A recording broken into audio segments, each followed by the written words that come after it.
नमस्कार, मैं डॉक्टर राशि जैन आप लोगों का स्वागत करती हूँ। आज का ये वीडियो आपकी सेहत की रक्षा के लिए है, इसलिए बिना स्किप किए इसे अंत तक देखिए। इस वीडियो में मैं आप लोगों को आप जो काढ़ा रोज़ पी रहे हैं उसके कुछ साइड इफ़ेक्ट बताने जा रही हूँ कि वो आपके शरीर में इस समय क्या रिएक्शन दे रहा है, क्यों इस तरीके का रिएक्शन दे रहा है और अब आपको क्या करना चाहिए। ये बड़े ध्यान से आप समझिए। देखिए, जो काढ़ा अभी आप पी रहे हैं वो किससे मिलके बन रहा है, उसमें आप क्या क्या डाल रहे हैं। काली मिर्ची, दालचीनी, लौंग, इलायची, मेथी, खड़ी धनिया, मुनक्का, गुड़, राइट। कुछ हल्दी भी इसमें मिला रहे हैं। तुलसी का पत्ता और गिलोय जो है ऑप्शनल है, कुछ ये भी मिलाते हैं। तो ये सब नेचर में कैसा होता है, ये सब जो है नेचर में उष्ण, तीक्ष्ण, रूखा मतलब गर्मी बढ़ाने वाला, तीखा और साथ ही साथ आपके शरीर का तापमान बढ़ाने वाला, पित्त बढ़ाने वाला है। तो जब भी इस शरीर में पित्त बढ़ता है, और ध्यान से समझिए इसमें रुक्षता भी है, मतलब ड्राइनेस लाने की प्रॉपर्टी भी है, और शरीर में जो चीज़ ड्राइनेस को बढ़ाती है वो वात को बढ़ाती है। और हमारे यंग जनरेशन के लिए बता दूं कि वात मतलब होता है एयर और स्पेस का कॉम्बिनेशन। आप इतना जानते हैं ना कि शरीर आपका 5 एलिमेंट से बना है, तो वात जो है वो एयर और स्पेस से बना हुआ है, और जो पित्त है वो फायर और वाटर से मिला हुआ है, मिलके बना हुआ है। तो जब भी आप इस तरीके की चीज़ें ले रहे हैं तो इससे शरीर में वात और पित्त बढ़ रहा है। तो वात और पित्त के बढ़ने के कारण शरीर में बहुत सी बीमारियां आती है। कितनी बीमारियां आती है? 140 बीमारियां आती है। वात की 100 और पित्त की 40। पित्त की कौन कौन सी बीमारियां होती है? तो बालों का असमय, सफ़ेद हो जाना, गंजापन, चेहरे पे तिल मुहासे आना, साथ ही साथ फीमेल में एक्स की कमी हो जाना, मेल में शुक्र धातु की कमी हो जाना, और इन्फ्लामेशन से संबंधित सारी बीमारियां, चाहे नेफ्राइटिस हो, हेपेटाइटिस हो, जो भी हमारे शरीर में इन्फ्लामेशन से संबंधित बीमारियां देखी जाती है वो सब पित्त के कारण होती है। और इतना ही नहीं, इसके साथ साथ हमारे शरीर में जब पित्त बढ़ता है तब एंजाइम्स और हार्मोन्स जो है इम्बैलेंस हो जाते हैं, वो अच्छे से काम नहीं कर पाते, तो उनसे संबंधित बीमारियां भी आपको हो सकती है। इसी तरीके से वात के कारण जॉइंट पेन, ओवर थिंकिंग की प्रॉब्लम होना, माइंड का शांत नहीं हो पाना, पित्त के कारण बहुत गुस्सा आना, वर्कोहलिक हो जाना, हर समय महिलाओं में अगर हम देखें तो पीरियड्स में गड़बड़ी आना, वाइट पानी जो सफ़ेद पानी, लुकोरिया की जो प्रॉब्लम होती है, ये सब जो है वो पित्त के कारण होता है। और अगर आप देखें तो पाइल्स की प्रॉब्लम होना, कॉन्स्टिपेशन होना, ये सब भी पित्त के कारण होता है। इसलिए बड़े ध्यान से इस बातों को समझिए कि जब आप इस तरीके का काढ़ा ले रहे हैं जिससे ये सारे दोष होते हैं, तो कहीं ऐसा तो नहीं हो रहा कि कोरोना से तो हम बच जा रहे हैं लेकिन बाकी बीमारियों की तरफ हम अट्रैक्टेड होते जा रहे हैं। क्योंकि हम काढ़ा जो हम पी रहे हैं इसको बड़े ध्यान से समझिए, उसमें जो चीज़ें हैं वो क्या आपको लगता है कि वो सबके लिए सूटेबल होगी, वो सारी चीज़ें और वो कॉम्बिनेशन? देखिए, जो आयुर्वेद है वो बात करता है कि हर एक इंसान अलग होता है, हर एक इंसान को जो औषधि दी जाती है वो उसके प्रकृति के हिसाब से दी जाती है। अब सोचिए, हो सकता है ना ऐसा कि काली मिर्ची मुझे सूट करे, आपको ना करे, लेकिन घर में अगर 5 लोग हैं तो सारे के सारे लोग, सारे 5 लोग वही सेम काढ़ा पी रहे हैं। तो अगर कोई वात वाला है, कोई पित्त वाला है, कोई कफ वाला है, तो तीनों को अलग तरीके से वो रिएक्ट करेगा या नहीं करेगा, राइट। अच्छा, ये समझ में आया। अब ये भी समझिए कि जो वो काढ़ा बन रहा है उसमें कितनी मात्रा में आप चीज़ें डाल रहे हैं।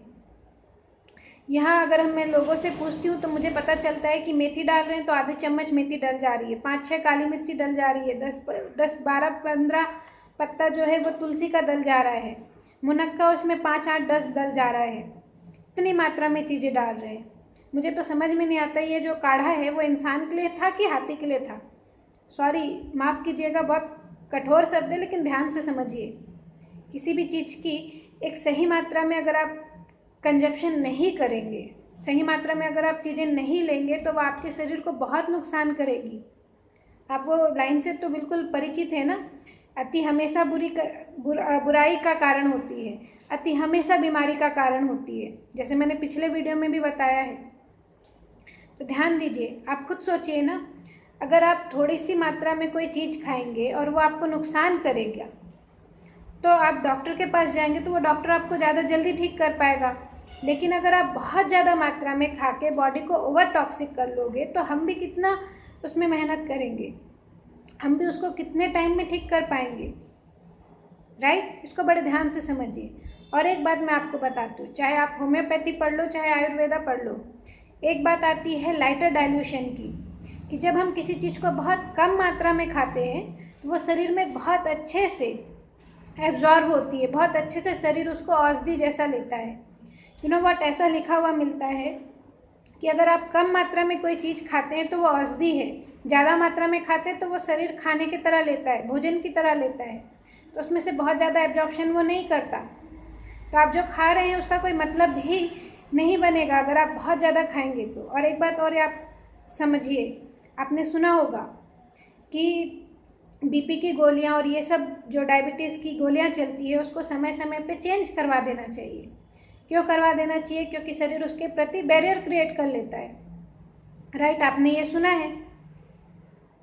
तो जब सुना है तो अब एक बात ध्यान से सुनिए कि जब आप इसे लगातार इतनी मात्रा में खा रहे हैं, इतना ज़्यादा मात्रा में काली मिर्ची दालचीनी आपके शरीर में जा रहा है काढ़े के साथ, तो उसके कारण बहुत जल्दी ऐसा होगा कि शरीर उसको लेगा भी नहीं, क्योंकि बॉडी बोलेगा अरे बाप रे इतनी ज़्यादा मात्रा में ये चीज़ें आ रही हैं।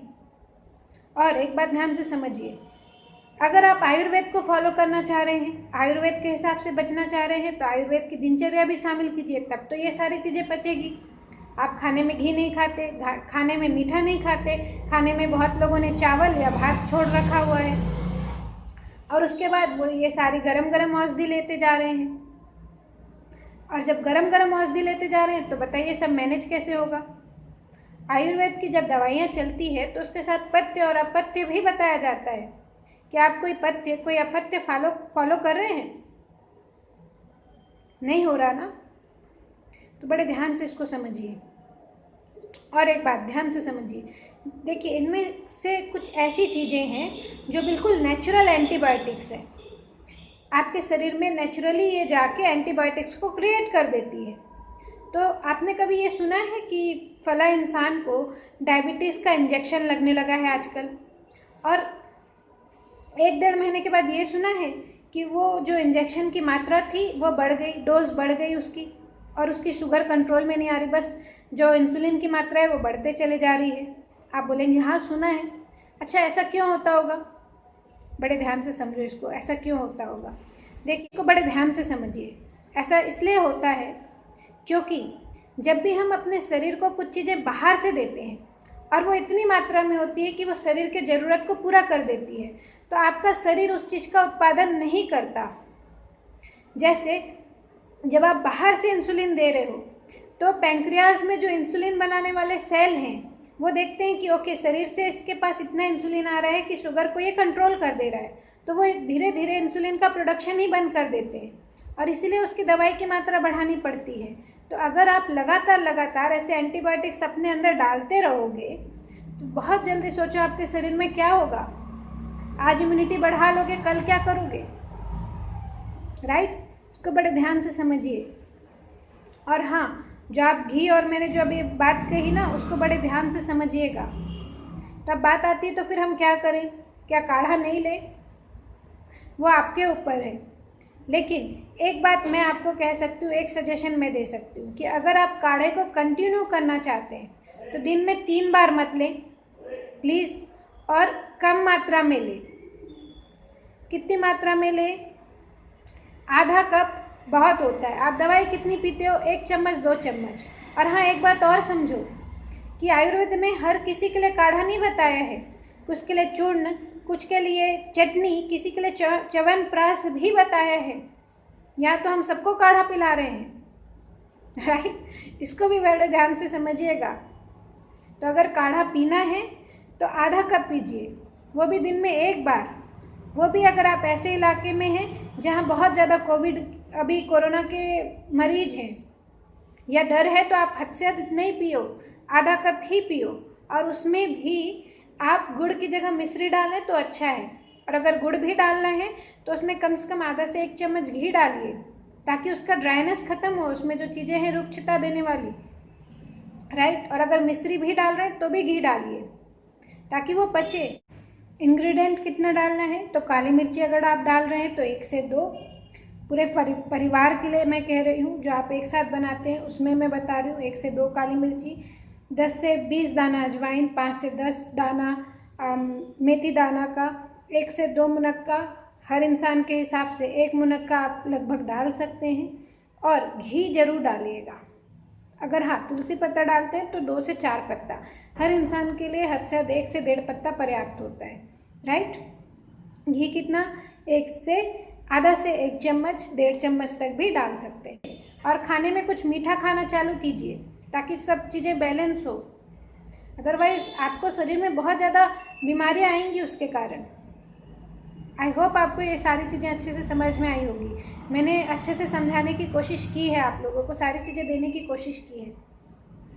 एंड आई नो आपको मेरा एफर्ट अच्छा लगा होगा, और इसलिए आप इस वीडियो को ज़रूर लोगों तक शेयर करेंगे, इसलिए आपका बहुत बहुत धन्यवाद। और हाँ, मैं चाहूँगी कि अगर आप मेरे चैनल पे नए हैं तो अभी जाके सब्सक्राइब कर लें, ताकि ऐसे वीडियोज़ आपको मिलते रहें, आपकी सेहत की रक्षा होती रहे, आप वेलनेस को एंजॉय कर सकें।